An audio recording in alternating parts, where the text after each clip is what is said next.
I think the right assumption is that everything has changed. In each era, the things that you needed to do to win in that era rhymed, but were different than the things in the prior era. And I think you should now assume this is a new era.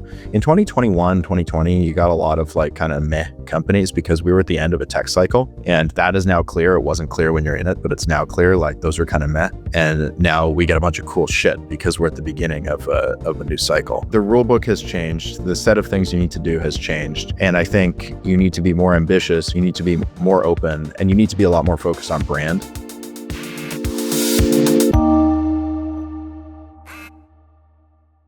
Today's episode is about a very timely topic: how the marginal cost of producing software going towards zero reshapes building, monetizing, and scaling software companies. Our guest today is someone who thinks about this daily. Jacob Beckerman, co-founder and CEO of Macro, a startup building the AI workspace for businesses. To date, Macro has raised over $32 million from the likes of ASICS, Box Group. So with that, welcome, Jacob. It's wonderful to have you on. Thanks, great to be here. So you recently tweeted that with the cost of software development going towards zero, we have to fundamentally change how we think about building software businesses. So to get started, what are the implications for the world of software of this trend line going towards zero? So let's just investigate that for a second. Why is it going to zero? Historically, software engineers have, salaries have only gone up. I think with AI, what we're seeing is really good coding agents that 6 months ago basically did not work at all. Now they kind of sort of work for small bugs and features. And if you want to be bearish, call it 15 years from now, just to be completely bearish, right? And caricature the point. These things are going to work. They may not work 6 months from now, and they may not work a year from now, and they may not work 2 years from now.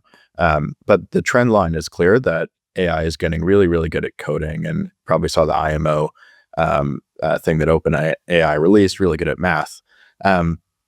So what does that mean for software? I think it's going to mean as the cost of producing software goes down, we're going to have much more software. That's an obvious thing when the cost of producing something goes down. And that's because demand for software, it's not capped. There is right now, the limiting reagent in most software companies' roadmap is just how much can they produce. And we are bottlenecked not by anything other than the fact that we can't ship faster. I have unlimited ambition and a finite amount of engineering resource.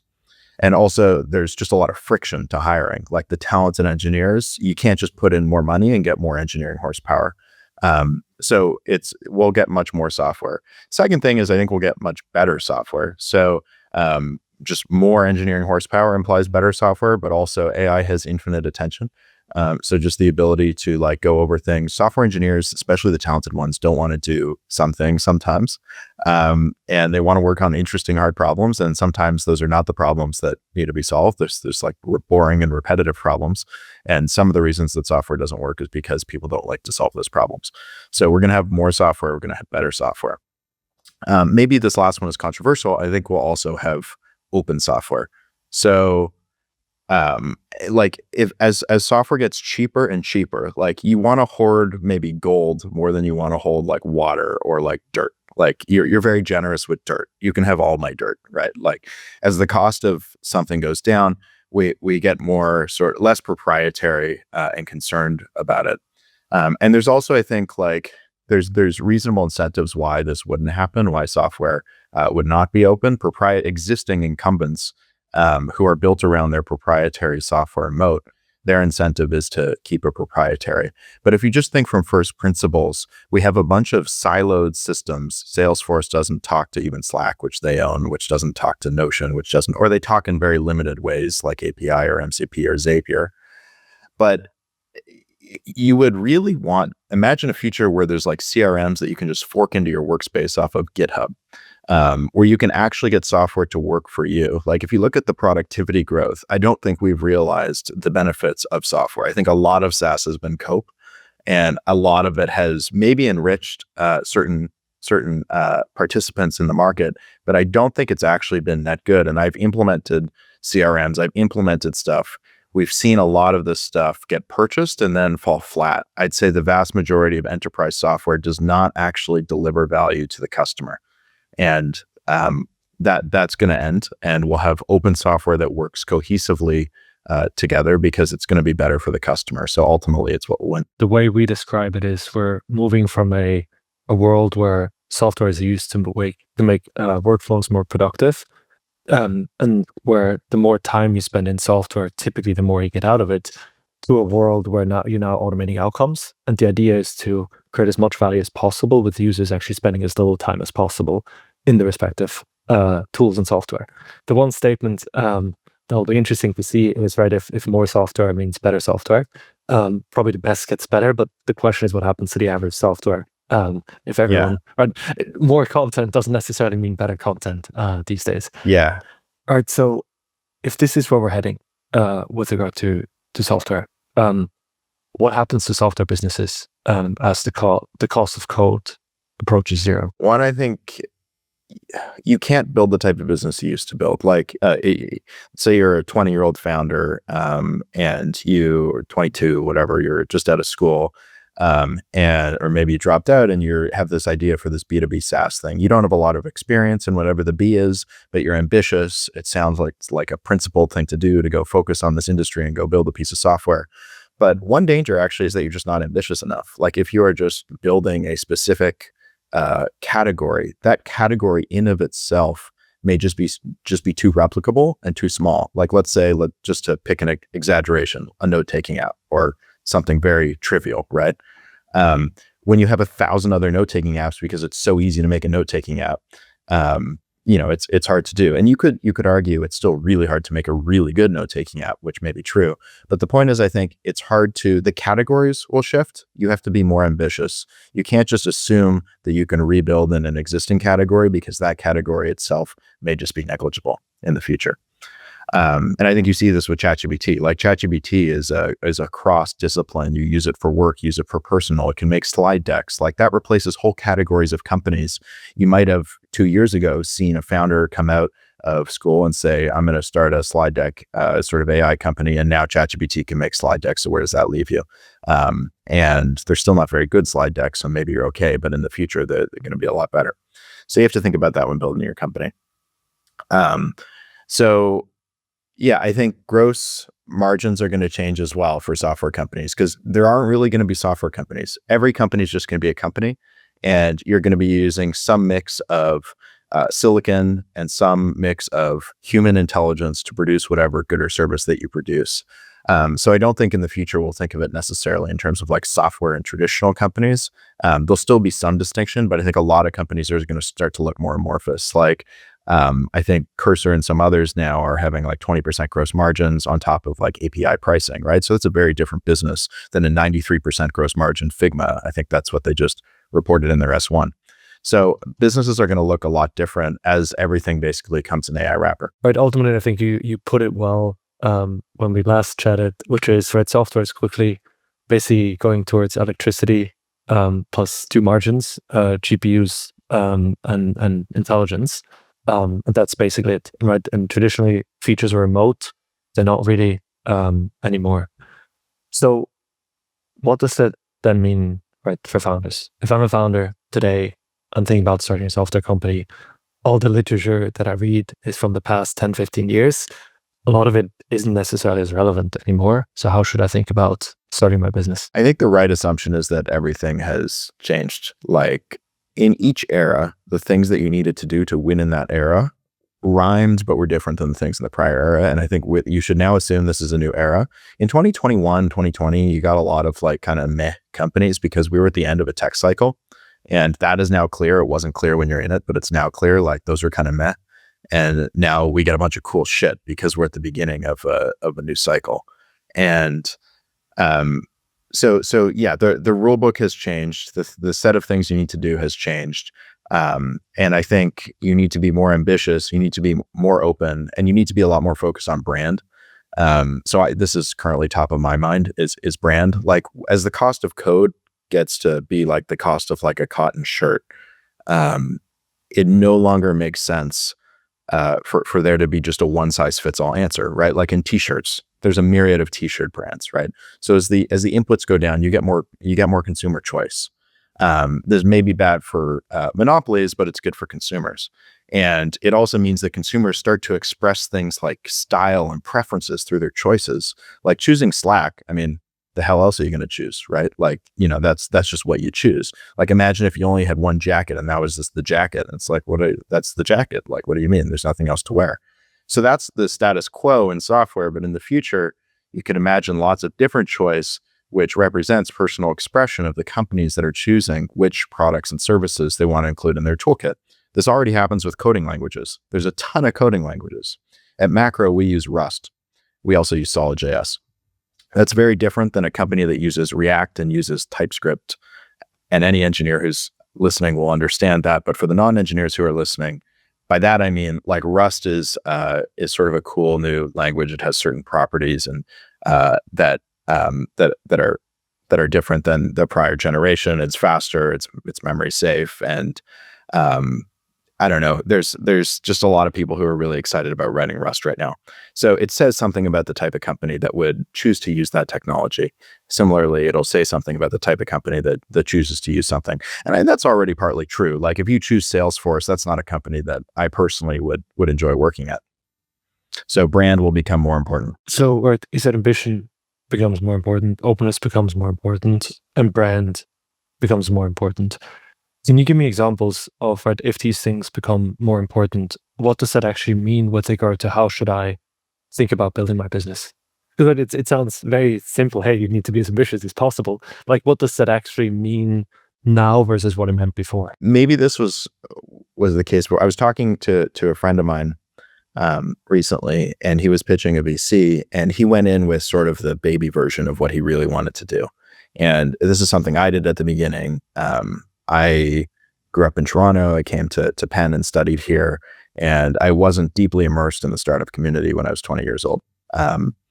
And this friend was pitching, this version that he was a little bit selling it short of what he really wanted to do. And turns out the thing that what he really wanted to do was a lot more exciting than the way that he pitched it. And so I think you'd be surprised, being maximally ambitious, at least in the US, is generally going to have the best outcomes. It makes recruiting easier. It makes capital raising easier. You don't get any points for going small and being quote unquote principled, is maybe how you might, steelman that position.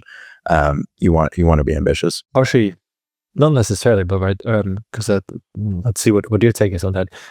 It partially goes against the wisdom that's been around for quite a while, which is big and incredibly narrow niche and basically become the best at that and then start to expand from there. Is that not really relevant from your point of view anymore? Or how does that kind of work with ambition during the age of AI? You just have to have a credible perspective for why that specific niche and where you're going to go in the long run. Maybe you're going to start by serving only the commercial space industry as a stepping stone to get to Mars. Or maybe you're going to make little drones as a stepping stone to, building the next Boeing. But yeah, it has to be a big thing, and it has to be credibly big. I mean, you can spin everything as why your note-taking app is going to change the world and how humanity builds knowledge and connects it. But it has to be credibly big. So I think they're not mutually exclusive. So maybe to make it tangible, what the difference is between kind of ambitious in this software era of the past and what ambitious means now. Can you give us the example of how you thought about what you're building with Macro initially and what kind of the ambition is now, which is significantly bigger than what it was before? Yeah, great question. So we started by building, and I started the company, finished my master's late 21, or early 21, late 20. And I saw AI coming. I was working in the AI research lab at Penn. The Transformer paper had come out a couple years prior, and it looked like things were going good. It seemed like a good time to start a smart PDF reader company. So that's what I did. And it worked pretty well for what it was. I mean, we scaled it to 7 figures ARR, but combination of personal ambition, and recruiting and sort of what my goals in life were. But really, regardless of who I am as a person and the fact that I, had a spiritual journey and became more ambitious myself, there was no way you could continue building that niche business, right? Very, very cut and dry. People don't read documents. They chat with them now, or they just don't chat with, like, let's say you wanted to learn, level 1 is you want to learn about a specific subject, you read the textbook. Okay. Level 2 is you attach the textbook to ChatGPT and you chat with the textbook, right? Level 3 is who the hell needs the textbook? Just chat with ChatGPT and learn in a free-form way. And that's basically where we are at this point. So, it didn't make any sense anymore to build what we were building. And I think that may seem like it's a perfect example of the thing that you don't want to be building when this happens, but I think it's like generally true for almost everything, even if people are slow to realize it. Like for most categories, I think they are going to be subsumed. Lots and lots of SaaS, and maybe nobody's incentivized to admit this, but lots of SaaS is going to be subsumed and is already sort of subsumed by AI platforms. What's also interesting, right? And maybe you want to quickly say what you're building now with Macro, what the bigger vision is, and then we can dive in on some of that as well. We're answering like a couple of big questions, which is like what I've learned building Macro as a startup is we've gone through many eras of different tools, from Notion to Linear to Superhuman. Project management's been chaos. Everything's been on fire all the time. So the way that I would describe Macro is a cohesive operating system or workspace, primarily for startups, also could be used by individuals. So it has email, docs. You can basically do messaging in it, replaces Slack, Notion, Linear, Superhuman, tools like this. And I'd say build on the shoulders of giants. We are inspired by all of these companies in our product design. We just think that it's time for, instead of having 11 proprietary sort of different tools where AI can't access it, you have data silos in each one. And you don't really have the freedom and choice to modify it, that it's time we have like this cohesive mega, hence Macro, workspace where everything works together in one place so that you and AI can collaborate and move extremely quickly. So it's a combination of AI having access to everything, a bidirectional graph where you can app mention and link everything, and then just like really, really strong keyboard shortcuts, theming. It feels a lot like an IDE. It feels like Zed or like VS Code or NeoVim, as opposed to feeling like a SaaS tool. So it's built for these sort of techie gamer type personas that like the terminal, like keyboard shortcuts and things like that. The reason I dug in on this is because it is a perfect example of what ambition before meant, right? Kind of within AI, like PDF doc, editor, reader, like you could probably raise a decent amount of funding and get a decent amount of revenue that was good enough. But now, right, you probably would have gotten laughed out of the room 3 years ago if you said you wanted to replace Superhuman, Notion, and a whole bunch of other tools all in one and not raise hundreds of millions of dollars out of the gate.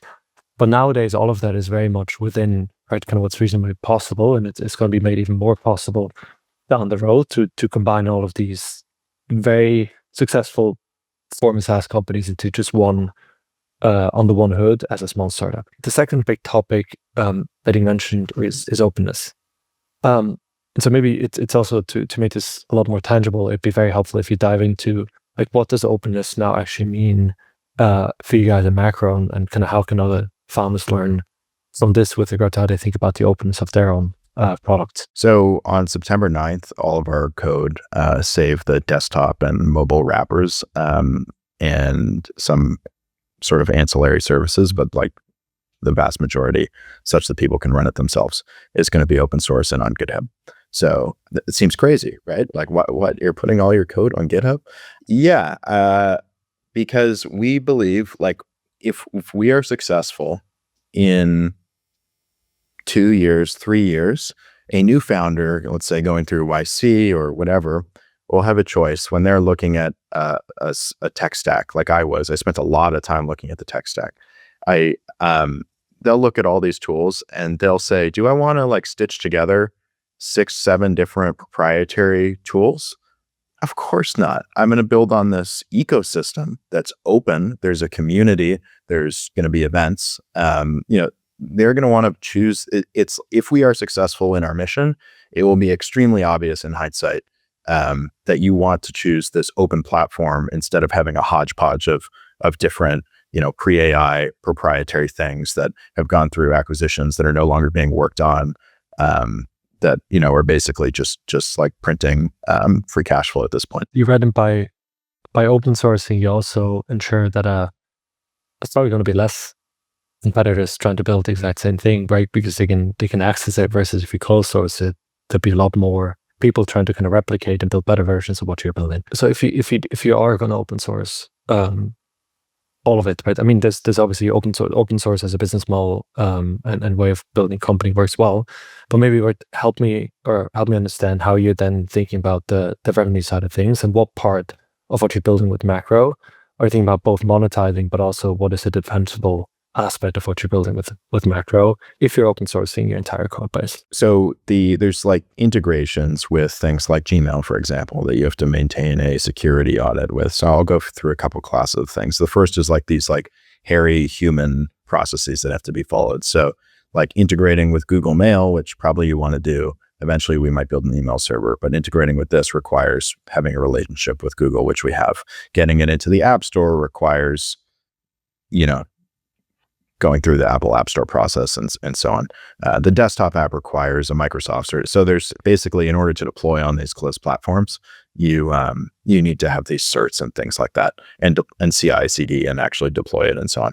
So for that reason, if you're a user and you just want to get started and you want the benefit of those native apps, we offer those native apps, and probably that's worth a 10 or 20% margin on your AI compute that you're doing in the software.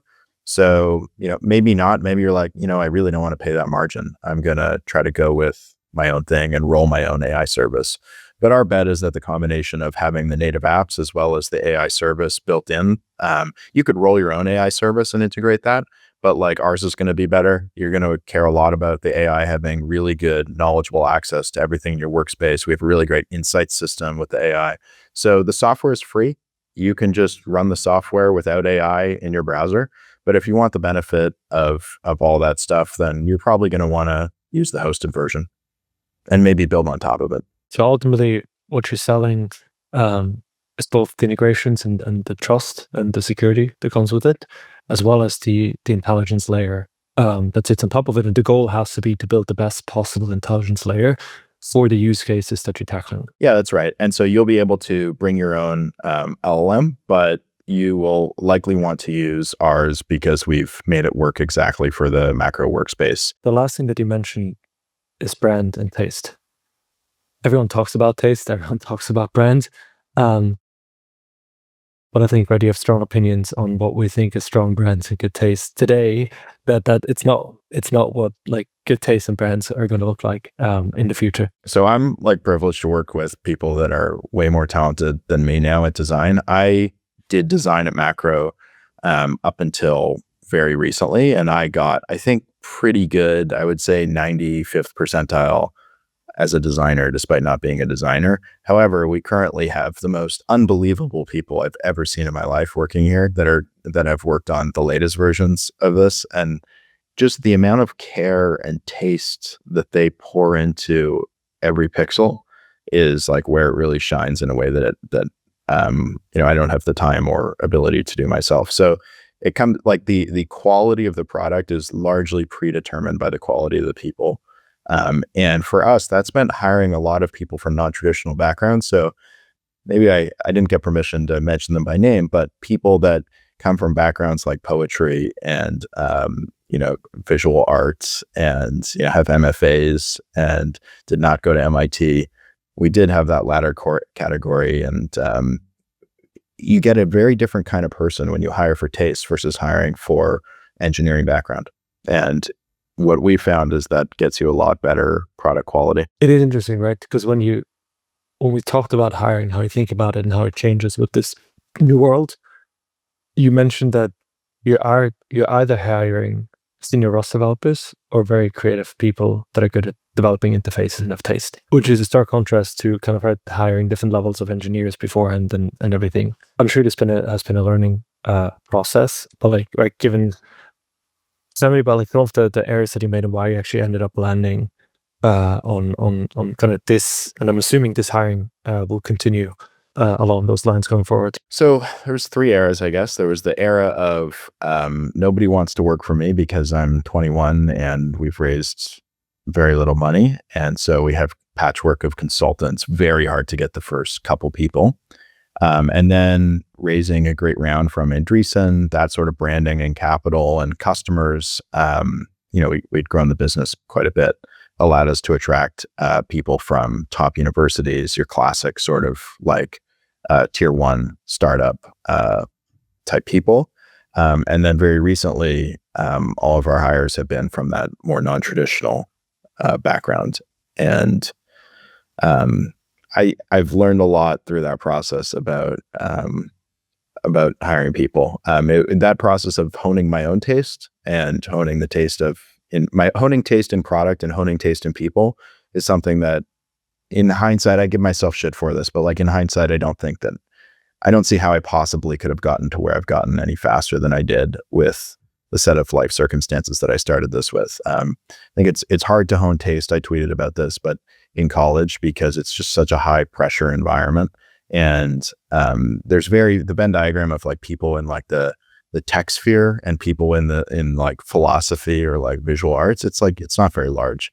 And that's actually one thing that I want to fix. I think in New York, you have like a great community of people in like Bushwick, let's say. And then you have like the VCs in like Tribeca.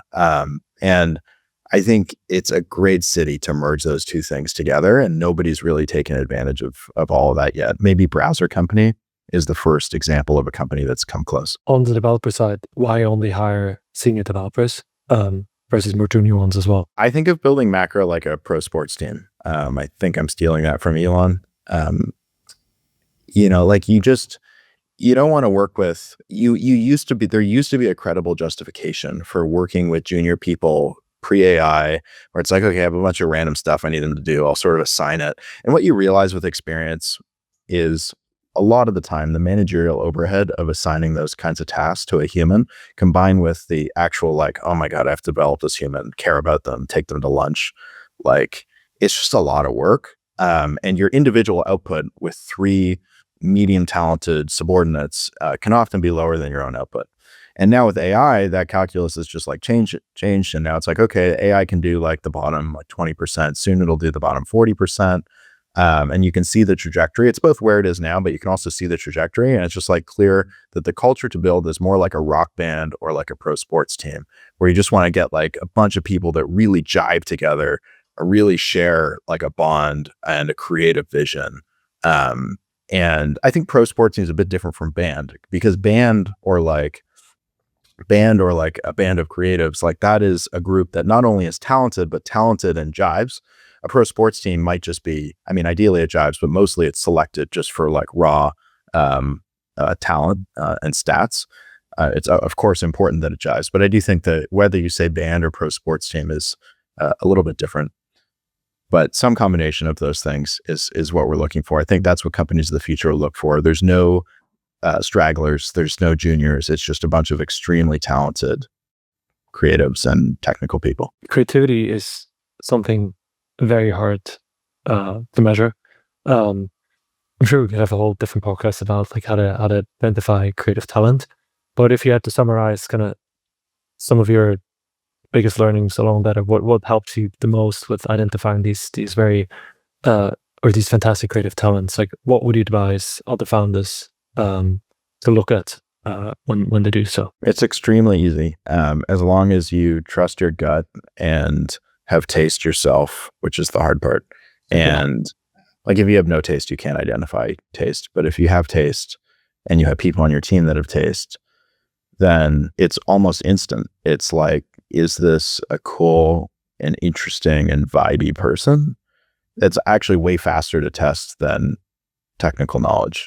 You can get a sense within 2 minutes of talking to someone, or you can get a sense instantly by looking at their portfolio website if they have one, which typically people do. Do you have to be in person for that? Is it 2 minutes, or does it work over Zoom as well? Oh yeah, we don't do any creative. It has to be in person. It's all not only in person, it's in one big room with nice lighting and high ceilings. And the physical environment matters a lot too. But yeah, we meet everyone. You have to bring people in person. So since we talked about taste and brand and everything, I do want to close the loop on how to think about brand as a company.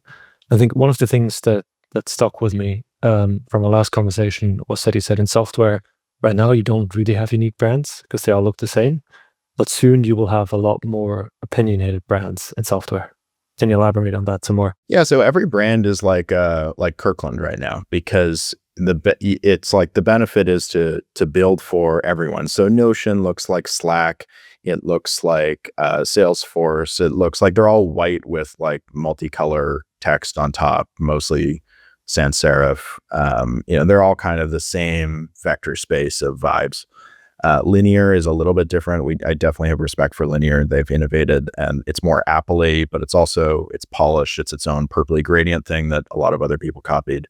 But like the vibes are all in the same area of the vector space. And because the incentive is to optimize for the most number, right? Like that's what you do. You're sort of optimizing for this idea that even if you start with startups and creatives and like people who are cool, eventually you're gonna have to go up market to enterprise and sell the boring people.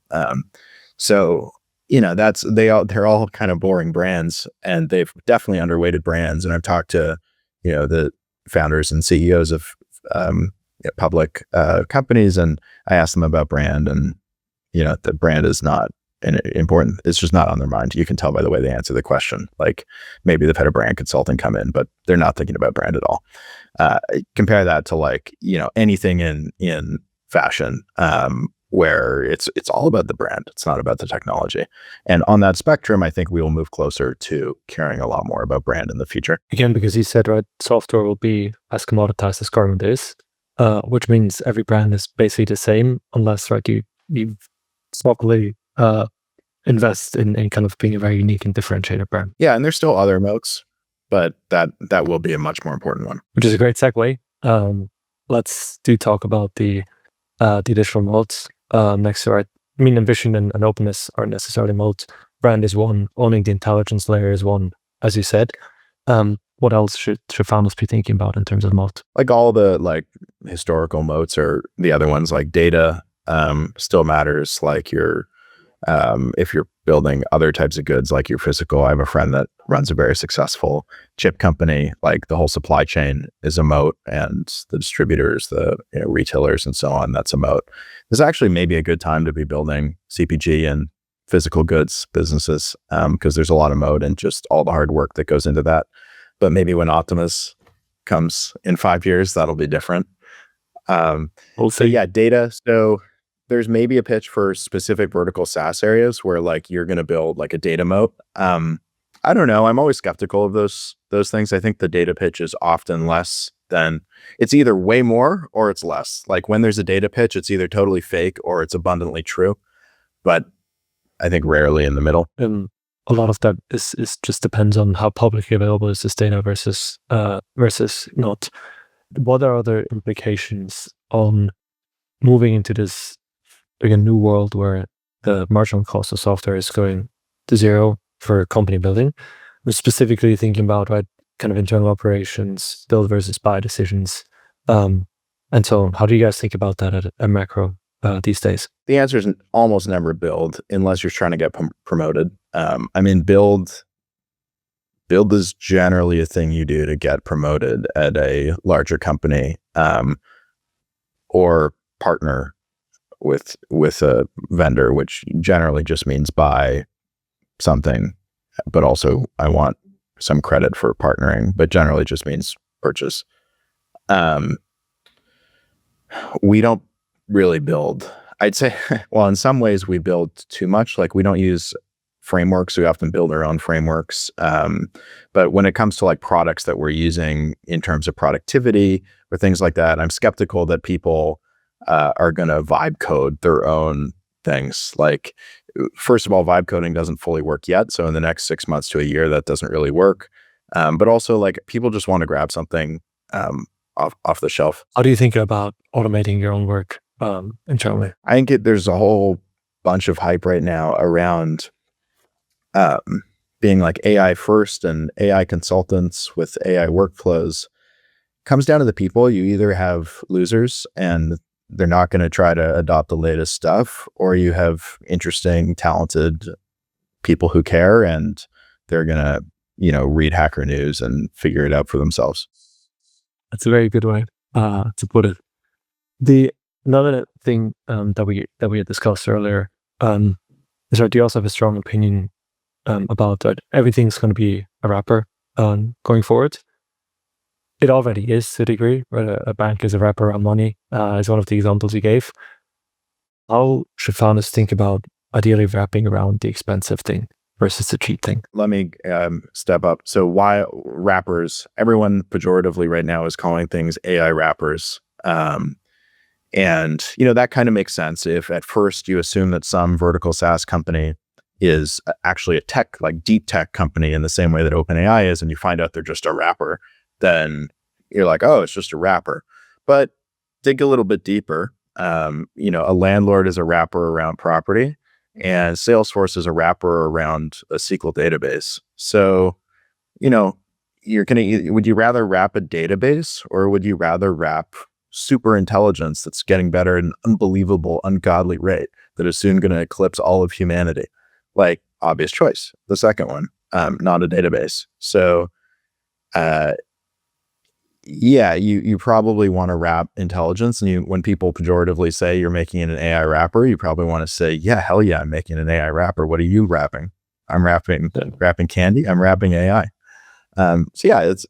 It's good. There's a few people that are going to do the fundamental research, and then a lot more people that are going to figure out how to wrap that in creative ways. If you have a 20% margin on a cheap thing, that's a lot worse versus having a 20% margin on something that's a lot more intelligent, expensive, and impactful. Yeah, these businesses are going to look a lot different.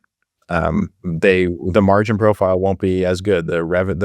It's interesting. The multiples still haven't adjusted. Like, people are still assuming that everything's going to get software margins. That feels wrong to me, but it doesn't mean the businesses won't be a lot bigger. I think what the bet that a lot of people are making is that the cost of intelligence continues to decline, and therefore the margins will eventually improve. But I do agree with you that to a degree that underestimates competition and the fact that you have to open source a lot more, because otherwise others, as it gets easier to build, others will catch up. Which then again, right, has a very meaningful impact on your ability to charge. I think the right assumption is that your margin should be a function of the value add you provide, rather than saying that the intelligence is going to go down to zero. Because as intelligence gets cheaper, which it is, people use more intelligence. And I think, I don't know, I'm still thinking about this, but I think there's an unlimited demand for intelligence in the world, at least until every disease is solved and I don't know, maybe everything is solved and there's no more demand for intelligence. But if I could get access to more intelligence at a cheaper price, I would go solve cancer and every other disease and aging. So, and that, I don't know how much intelligence that would take, but probably a ton of intelligence. So I think the demand is infinite. The demand is infinite, but right, the ability to charge probably declines with the cost of intelligence, because what value you associate with an action today versus in a year from now, or what you did a year right in the past, is very different. So we get used to kind of intelligence improving quite a bit, and the impact of it again gets commoditized quite a bit as well, quite quickly. Might also depend on what line of work you're in. Like, if you are in a finite sort of AI kind of product category, like let's say I want AI, it's an AI meeting prep tool, and it sends me a meeting invite, a summary before the meeting. I only have so many meetings. I have a finite demand for AI for meeting things, and your margins will improve as these models get cheaper. Compare that to a business like Cursor, where as the cost gets cheaper, we're just going to use way more. So that's the business you want to be in, not in the finite intelligence business, in the infinite intelligence business. Right, which then goes back to the comment you made about ambition. Right, the other side of it is either you want to make something a lot more accessible and thereby it's used a lot more, or you want to try to create new things, which is then right to fight aging or cancer drugs or anything along those lines. Something else I wanted to mention is that another tweet of yours that I found great is that intelligence scales sublinearly with capital, and taste often scales inversely. What do you mean by that? I forget what I was quoting, but yeah. A Microsoft gaming acquisition. They actually do have some taste at Microsoft. I think Satya is the greatest non-founder CEO of all time, by a wide margin. But there's no, large companies make very strange decisions until you're on the inside of the black box and you're like, okay, I see exactly why that happened. But taste is dictatorial. You don't get taste by committee. I mean, you can have a small group of people that reinforce themselves. So it might be true that if you bring a couple artists together, you get better art than one artist alone. But that doesn't scale to 20 people. Like it maybe scales to 3 or 5 at most. Like as soon as you have a committee, it doesn't work. And you need a dictator. Like to move things forward, you can't have a democracy. You don't get taste with democracies. Like Zuck is able to do things that he could not do if he did not have super voting shares. I don't know if they're good things, but I know that he's moving, and they wouldn't be moving. They would be meandering if he didn't have what he has.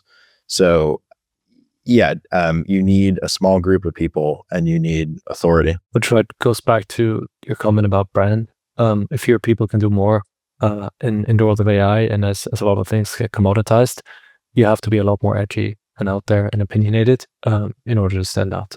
That's a good way to kind of take a step back and wrap things up. Right? If you look back now, you started as a fairly narrow AI company. You transition into a much more ambitious company that is very open, that is very opinionated brand-wise. What were some of the major learnings for you personally from this process? The causal arrow goes the other way. It's more like not the learnings from the process that are the most interesting, but rather the set of learnings that created the change that you mentioned, from a small niche boring thing to an exciting and weird thing. So what were those? A lot of like personal growth, just in terms of, there are definitely some founders that are very motivated and like coin operated.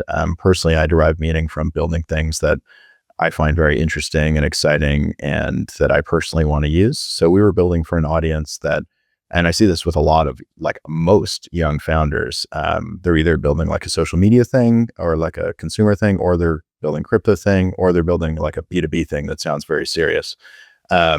And with the last category, the danger is like, are you sure? Like, do you actually care about this? Because and for a lot of people, the answer might be, I can get excited about anything that might make me a billionaire.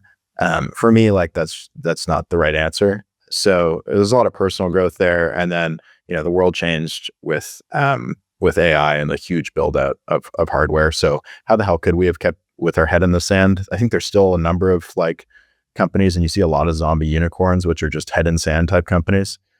Those will go away eventually. But yeah, the learnings are what cause sort of the change. You also said, right, there's still a lot of companies that get started today and get funded that would have been good ideas 8 years ago, but not anymore in this age that we're in. Yeah. I mean, like all the brands also look the same as they did 8 years ago. Like we just invented superintelligence. I use we as like humanity. I didn't, have much to do with it, but I was doing research in that field, but I don't think mine contributed in any way. But yeah, like if you had told me, I thought I was going to go like build a software businesses and then like maybe make some money, maybe go work on AGI, because that was like my life goal. I want to build AGI. A little bit of an existential crisis when that happened without me having any part in it. But like, actually maybe a big one. But yeah, it's how everything's changed. Like if you really, there's still some people talking about hallucinations and like, how much is this going to change? That will go away when robots are walking on the street. There will not be any talk of hallucinations. Or if they are, there'll be a different kind of hallucination, not the robots. But yeah, just like start something assuming that the world, that we have like entered the space age, like we have entered the sci-fi era. You should be thinking unbelievably big, because things are moving very quickly and are going to get weird. In line with that, what popular advice that is often given to startup founders or operators do you strongly disagree with, and why? I'm not sure. I used to read a lot of startup advice, but I can't remember it anymore. That's good. If you give me some lines, maybe I can have hot takes, but can't pop anything off the top. Or maybe anything, right, that someone told you as you were getting started, or things that people. One of the most dangerous things you can do as an investor, or anybody in general, is tell folks things that where you don't understand their context, because to maybe completely off, and they may actually believe you just because you're more senior or anything. Like anything along those lines that Well, I definitely overweighted. contradictory things. I underweighted experience. Experience matters a lot more than I gave it credit for when I was 21 and started the company. And then I overweighted or paid way too much respect to like people of like older age who told me something, especially the ones who were not founders, but who were just talking. And us investors are the worst, right? I overweighted way too much. Like if people sound like they're exuberant and not in pain, like, and they're speaking like they're like an observer, like they don't know what they're talking about. You have to speak to somebody who has like battle scars in the specific area of maybe not in the specific area. I don't know. I've been very into like, battle scars of people in other areas. I think there's a lot of transferable experience from like, great historical figures that are much more relevant to startup founders than hot takes from people who have not built a thing before. There's a lot of wisdom just in people that have done hard things in various verticals. Any example of something that right stands out to you from a historical figure that has been particularly valuable to you? There's nothing that's like fundamentally changed my life, but I've probably watched most like military history documentaries and there's great YouTubers now in that space. I've read all the biographies that I sort of cared to read, and getting into like philosophy and of various types, and reading more useful. I can't exactly say how it's useful other than like if there's like sort of a barometer of just like amount of life lived. You live a lot of life as a startup founder, assuming that you're like reasonably successful because a lot of shit happens. So like you age faster and gain more experience, but then you can also get that through like other media. When you talk to a new founder that's starting a company or is thinking about it, what's the one piece of advice that you give them? It's like highly contextual. Everyone's got their own set of like things that they're like, I can tell pretty quickly how somebody is gonna go wrong. But there's no generic advice, but you can tell pretty quickly when someone tells you their idea, like where they're going to fuck up. 100%. Or not their idea, but just who they are as a person. I think you can tell pretty quickly, like this is going to be the thing you're going to have to overcome. Then the last question, right? Because as an investor, I'm always curious what the answer is here. What's the most impactful thing an investor or anybody else, the VC or anybody else on the cap table, has done for your business or any business that you've been involved with to date? Get the hell out of the way and let me go on my own journey. I used to think that I would go into VC, but then I realized that all the founders that I would want to work with are too stubborn to take any advice that I would give them. And the ones that you want to invest in are those ones. And so it's kind of a catch-22. Like I think this is true of young founders. I think this is less true of like people who have some wisdom and like realize to what extent different people are believable in certain areas. I worked at Bridgewater really briefly, and Ray Dalio had a concept of believability, but believability being limited to certain areas. So like now I understand how the people in my life, personal and professional, are believable on certain aspects, and like definitely not believable on other aspects. It doesn't mean like not trustworthy, just like not believable on certain topics. So when I had less experience, I think I just didn't know where anyone was believable. So I was either overly believing or not believing at all.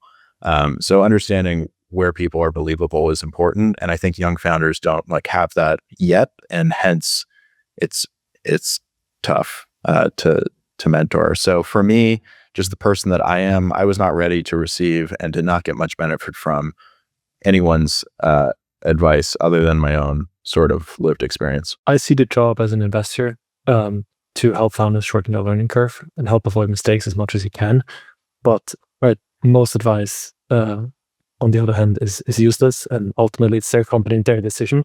And so you have to, so even if it's painful to watch, you have to let them make their own mistakes, basically, even if you try to help them. Well, the thing about podcasts though is I have not learned I have not received, I've not taken direct advice well. There's something about it being direct where like in chemistry class, when there was a procedure that you had to follow, it's just maybe who I am as a person, immediately no longer interested in doing the lab. Like, if you know the answer, like I want to discover it for myself. This is the beauty in, I would read the chemistry before the class. I'd learn it myself because all the dopamine comes from me exploring and learning it myself. If you're just telling me the answer, it ceases to be interesting to me. And so I like in Manhattan, I'll walk around like last weekend for maybe 12, 16 hours on Saturday and Sunday. I'll just walk, and I'll just think. And so I basically walk all of Saturday and Sunday, and I listen to all the important podcasts at like, 2x speed, and just like download things. And I'll turn them off if it's just like rambling or whatever. But I think what you're doing here with podcasts are the best format to reach the type of founders that you would want to reach, because they're too stubborn to receive it in person. But if you connect the dots, they'll watch the thing and they'll connect the dots themselves.